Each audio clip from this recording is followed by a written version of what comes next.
आप सभी ने इस वीडियो का थंबनेल पढ़ ही लिया होगा और हाँ, आप सभी ने एकदम सही पढ़ा है कि अमित शाह द्वारा पूज्य बापूजी के केस में पैरोकारी में हस्तक्षेप किया जा रहा है। यह पूरा वीडियो पूज्य बापूजी के केस की दृष्टि से अपने आप में महत्वपूर्ण है। इसीलिए आप सभी से विनम्र निवेदन है कि इस वीडियो को पूरा अंत तक जरूर देखें और अन्य साधकों तक पहुंचाकर अपना शिष्य धर्म जरूर निभाएं। हरिओम। पूज्य श्री के चरणों में कोटि कोटि प्रणाम। पूज्य बापूजी को अहमदाबाद केस में सजा कराने के लिए बहुत बड़ा षड्यंत्र रचा जा रहा है। तरीका वही है कि कोर्ट में वो गवाह प्रस्तुत ही ना करो जिससे पूज्य बापूजी की बेगुनाही साबित हो। जैसा काम जोधपुर केस में किया गया था, ठीक वैसा ही अहमदाबाद केस में किया जा चुका है। इतना ही काफ़ी नहीं था कि आश्रम की महान लीगल टीम ने 29 सितंबर को कोर्ट में यह और कह दिया कि अब पूज्य श्री के पक्ष से कोई सबूत नहीं बचा है और हमने अपने पक्ष को सिद्ध करने के लिए सारे सबूत पेश कर दिए हैं। परंतु अभी भी जो मुख्य सबूत और गवाह कोर्ट में पेश किए जाने चाहिए वो पेश नहीं किए गए हैं और अब इन सबूतों को पेश भी नहीं किया जा सकता, क्योंकि हमारे पक्ष ने कोर्ट में यह स्वीकार लिया है कि अब हमारी ओर से कोई भी सबूत या गवाह नहीं बचा है और अब इस विषय में अंतिम बहस आज यानी 3 अक्टूबर को है और कुछ ही दिनों में इस विषय में भी फैसला आना निश्चित है। जैसा कि आप सबको हमने पिछले वीडियो में बताया था कि किस तरह अहमदाबाद केस में कई महत्वपूर्ण गवाह पेश नहीं किए गए और आप सभी को ऋषि प्रसाद अंक 105 भी दिखाया था, जिसमें पूज्य बापूजी को निर्दोष सिद्ध करने के लिए कई सबूत थे। और अब उस विषय में एक साधक द्वारा प्रश्न खड़े किए गए तो उसको मारा पीटा गया और उसने इस बात की शिकायत आश्रम मैनेजमेंट ट्रस्टी को भी की, परंतु उस शिकायत पर कोई विशेष ध्यान नहीं दिया गया। अतः उन्हें अंत में अपनी सुरक्षा के लिए नज़दीकी पुलिस स्टेशन जाना पड़ा। परंतु आश्चर्य तो इस बात का है कि पुलिस ने इस शिकायत को दर्ज करने से ही मना कर दिया, मानो पूरा पुलिस प्रशासन आश्रम लीगल टीम से मिला हुआ हो। जब उस भाई की शिकायत दर्ज नहीं की गई तो उसने मजबूरन पुलिस कमिश्नर को इस घटना की शिकायत करी और इस शिकायत में उन्होंने कई बड़े बड़े खुलासे किए, जिसमें यह भी बताया गया कि आश्रम की लीगल टीम अमित शाह के इशारों पर कार्य करती है। साधक सेवा दल द्वारा इस विषय को विस्तार पूर्वक अच्छे से साधकों के समक्ष रखा गया है, जो कि अब आप आगे इस वीडियो में देख सकते हैं। धन्यवाद। हरिओम।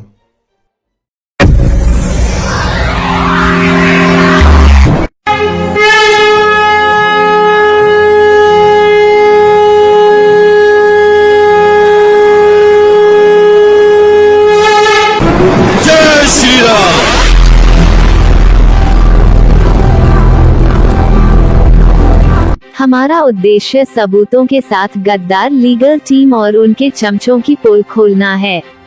जब भी हम इनकी पोल खोलते हैं तो ये लोग निर्दोष आश्रमवासी भाइयों व बहनों की आड़ में छिप जाते हैं। हमने आज तक किसी भी निर्दोष आश्रमवासी भाई व बहन पर कोई आक्षेप नहीं लगाया है। आज हम फिर से गद्दार लीगल टीम और उनके चमचों की पूरे सबूतों के साथ पोल खोलेंगे। आज हम आपके सामने पूरे सबूतों के साथ ये खुलासा करेंगे कि जिस प्रकार पूज्य बापूजी को जोधपुर के फर्जी केस में गद्दार लीगल टीम ने अपने षड्यंत्र के तहत आमरण कारावास की सजा कराई है, वैसे ही अब अहमदाबाद के 12 साल पुराने फर्जी केस में जोधपुर केस की तरह ही सजा कराने का पूरा षड्यंत्र रचा जा चुका है। इसका खुलासा खुद पूज्य बापूजी द्वारा नियुक्त अहमदाबाद केस के पैरोकार रामचंद्र भाई ने किया है। आपको बता दें कि रामचंद्र भाई के साथ गद्दार लीगल टीम के गुर्गों ने अहमदाबाद आश्रम में इसलिए मारपीट की है क्योंकि वे अहमदाबाद केस में उन अहम गवाहों की गवाही न कराने का विरोध कर रहे थे, जो पूज्य बापूजी को इस झूठे केस से बरी करा सकते हैं। इनकी शिकायत करने जब रामचंद्र भाई पुलिस स्टेशन जाते हैं तो वहां भी गद्दार लीगल टीम के गुर्गों की पैठ की वजह से उनकी शिकायत दर्ज नहीं की जाती है। उसके बाद रामचंद्र भाई ने पुलिस कमिश्नर अहमदाबाद को लिखित शिकायत दी है, जिसमें उन्होंने चौंकाने वाले खुलासे किए हैं। अहमदाबाद के पुलिस कमिश्नर को लिखित शिकायत में रामचंद्र भाई ने क्या चौंकाने वाले खुलासे किए हैं, आइए जानते हैं। वकील उदय संघानी के खिलाफ पुलिस में शिकायत। मुझे जान से मारने के लिए संत श्री आशाराम बापू आश्रम मोटेरा अहमदाबाद के कुछ आश्रम वासियों को झूठ बोलकर उकसाने के इरादे से मुझे जान से मारने की कोशिश के संदर्भ में आदरणीय महोदया, कल 27 सितंबर 2022 रात करीब 8 बजे मैं चांदखेड़ा थाने में वकील उदय संघानी के खिलाफ शिकायत दर्ज कराने गया था। मैं एसएचओ से मिला, जिन्होंने मुझे शिकायत दर्ज कराने के लिए संबंधित पुलिस अधिकारी के पास भेजा। यह पुलिस अधिकारी एक कंप्यूटर के सामने बैठा था। उन्होंने मेरी शिकायत को देखा और मुझसे समझा कि वास्तव में क्या हुआ था। उन्होंने मुझसे पूछा कि मुझ पर हमले के लिए कब उकसाया गया। मैंने उसे बताया कि यह 16 सितंबर 2022 को हुआ था। तभी अचानक वह अपनी सीट से उठे और किसी को फोन करके पूछा, 16 को कुछ हुआ था क्या? फिर वो कुछ देर बाद आया और बोला कि पुलिस इंस्पेक्टर बंदोबस्त में व्यस्त है तो 2 दिन बाद आना। मैंने जोर देकर कहा कि वे मेरी पुलिस शिकायत तुरंत दर्ज करें, लेकिन उन्होंने इसे टाल दिया और मुझे लॉकअप के सामने जाने के लिए कहा कि वहां वे मेरी शिकायत दर्ज करेंगे। मैं उस कमरे में गया और फिर उन्होंने भी मेरी शिकायत दर्ज नहीं की। मुझे मारने की कोशिश की गई और मेरे जीवन के लिए खतरा बना हुआ है। इसलिए मैं अपनी शिकायत दर्ज कराने के लिए आपके समक्ष आया हूं, क्योंकि मुझे ऐसा लगता है कि बहुत बड़ी गड़बड़ है और इसके पीछे बहुत शक्तिशाली लोग हैं। मेरी शिकायत इस प्रकार है। मैं रामचंद्र भट्ट पुत्र अशोक भट्ट निवासी B11/12 मां महगीबा नगर मोटेरा साबरमती अहमदाबाद गुजरात का निवासी हूँ। मैंने यूनिवर्सिटी ऑफ लीसेस्टर इंग्लैंड से मास्टर ऑफ साइंस किया है। वर्तमान में मैं गांधीनगर ट्रायल कोर्ट में चल रहे एक मुकदमे में जमानत SLP 6872/2022 में संत श्री आशाराम जी बापू का पैरोकार हूँ। 22 अक्टूबर 2021 को पूज्य बापूजी की अहमदाबाद केस में नियमित जमानत माननीय गुजरात उच्च न्यायालय के समक्ष दायर की गई थी, जिसमें वकील उदय संघानी इस याचिका को अंतिम रूप देने में पूरी तरह सक्रिय थे। 6 दिसंबर 2021 को बापूजी की बेगुनाही साबित करने के लिए मेरिट यानी योग्यता के आधार पर अतिरिक्त सबूत दायर किए गए थे, क्योंकि पूज्य बापूजी कथित घटना के समय अहमदाबाद में मौजूद नहीं थे। हैरानी की बात है कि माननीय गुजरात उच्च न्यायालय के समक्ष बापूजी की अहमदाबाद जमानत याचिका की सुनवाई में अतिरिक्त सबूत दायर किए जाने के बावजूद वरिष्ठ वकील को किसी भी कीमत पर मेरिट यानी योग्यता के आधार पर जमानत पर बहस नहीं करने का निर्देश उदय संघानी द्वारा दिया गया था। यह बेतुकी और आत्मघाती कानूनी सलाह थी, जिसे मैं पचा नहीं सका। परिणाम ये रहा कि पूज्य बापूजी की अहमदाबाद केस की जमानत 10 दिसंबर 2021 को माननीय गुजरात उच्च न्यायालय द्वारा इस आधार पर खारिज कर दी गई कि इसमें मेरिट यानी योग्यता के आधार पर तर्क नहीं दिया गया है।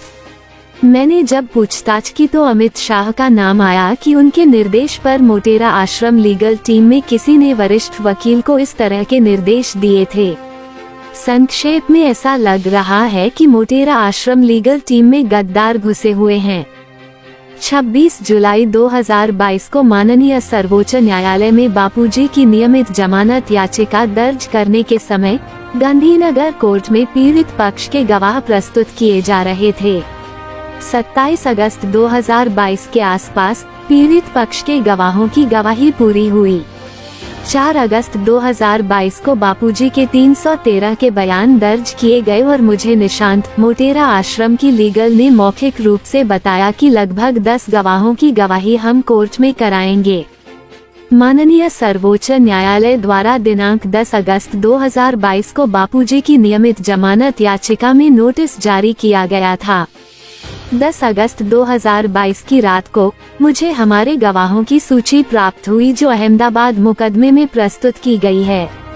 मैं चौंक गया कि इस गवाहों की लिस्ट में वो गवाह थे ही नहीं जो ये साबित कर सके कि पूज्य बापूजी उस तथाकथित घटना के दिन अहमदाबाद में नहीं थे। न ही उन अहम गवाहों का नाम लिस्ट में था जिनका नाम FIR में था तथा जिनके 161 के बयान दर्ज किए गए थे। उदय संघानी ने 2 साल पहले मुझे कहा था कि हम इन सब गवाहों की गवाही कराएंगे, पर अब ये नहीं करा रहा है।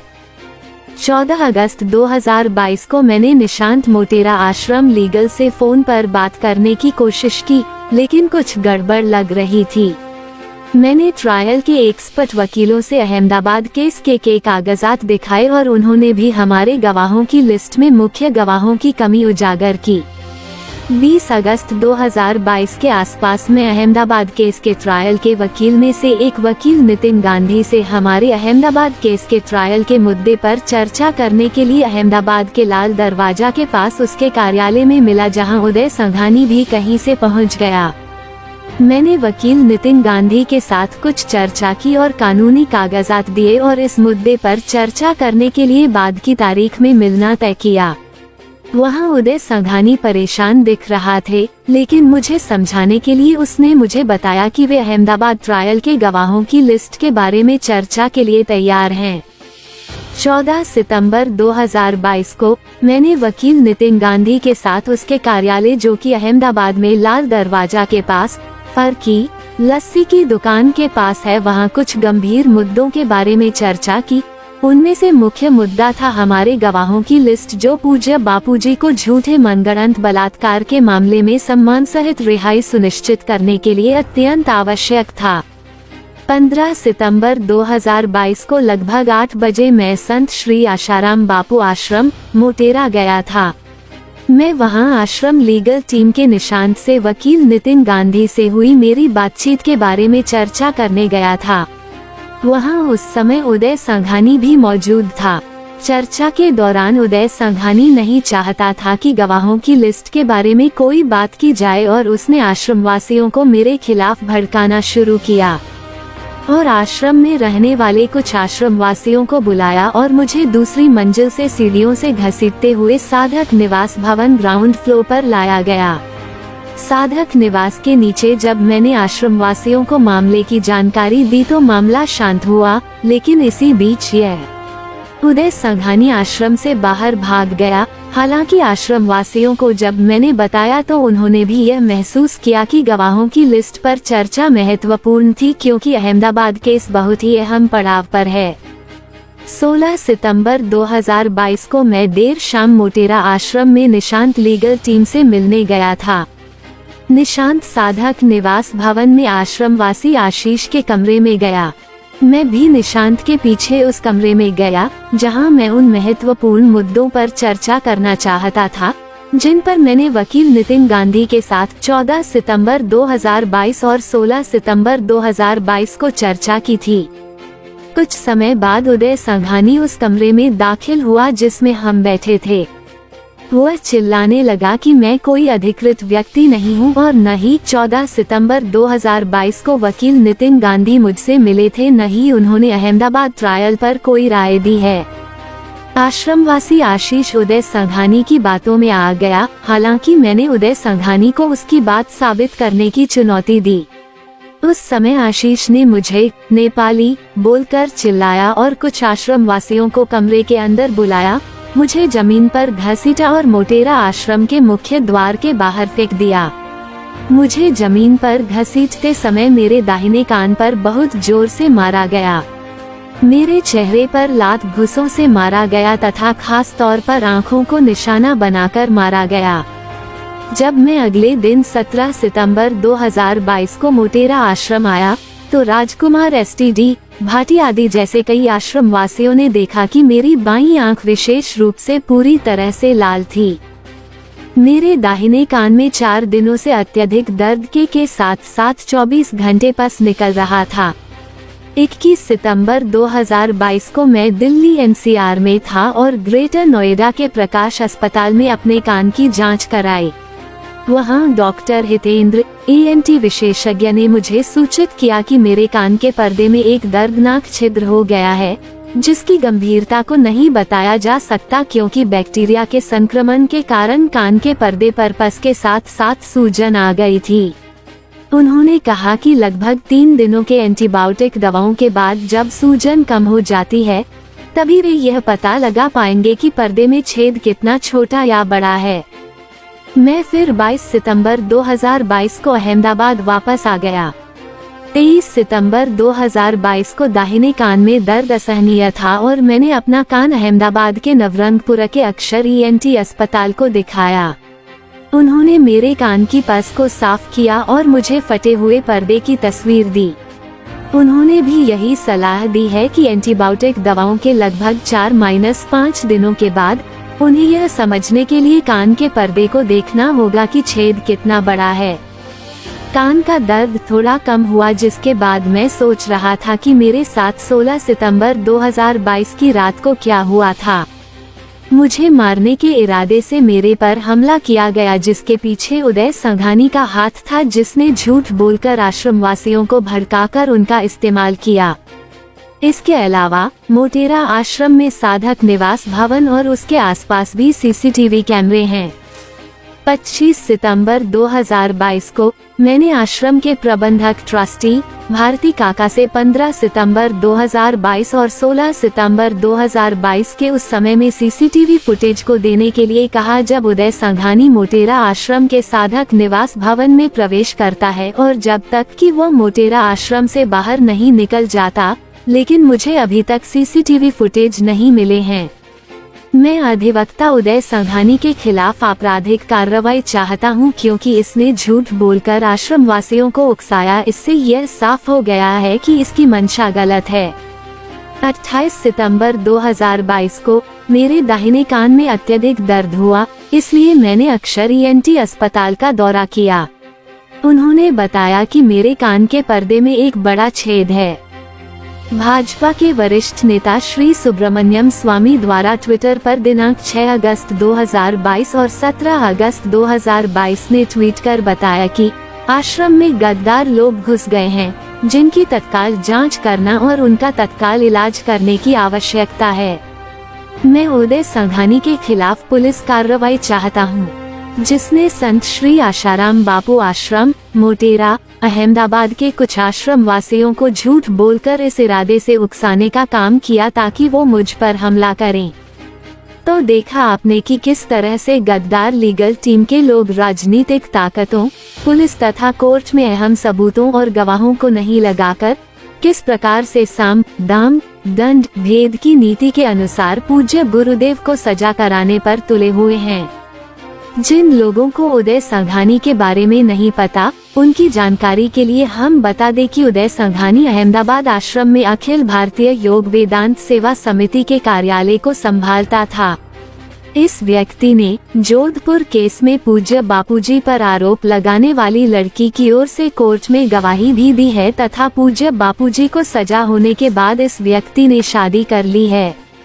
आपको बता दें कि अहमदाबाद केस में 30 सितंबर 2022 को हमारी तरफ से और कोई गवाह पेश न करने की याचिका लगा दी गई है।